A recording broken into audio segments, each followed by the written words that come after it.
Sunday. No worries, Bob. Please, please. Walking again? Las Vegas. Ik ben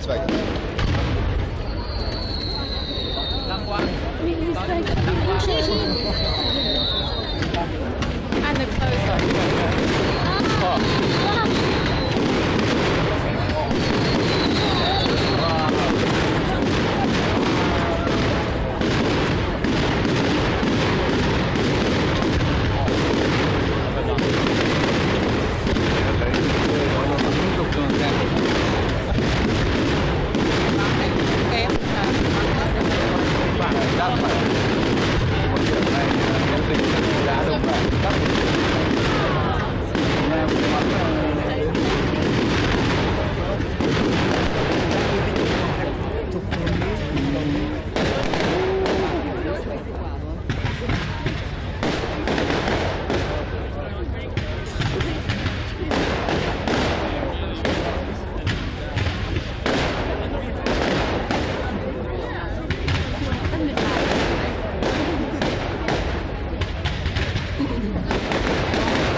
Long street. This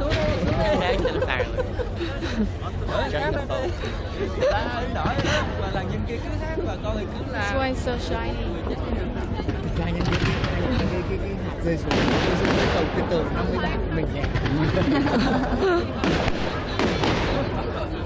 Lạnh chân mắt.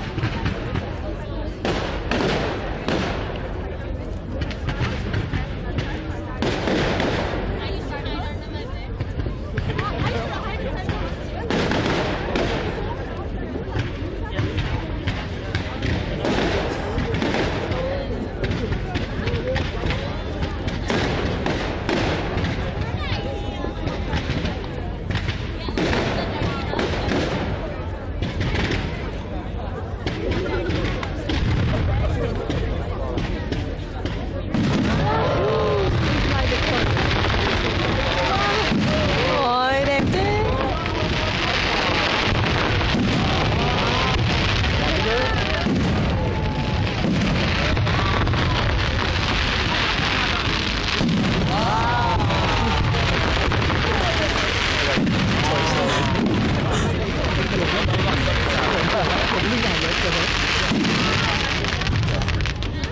Chào đón mình.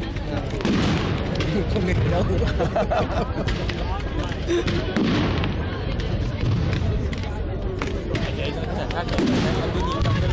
Nóc của nhà thờ. Ủa mà cái tháp tháp tháp tự giờ. Cái tháp tháp cái tự giờ. Cái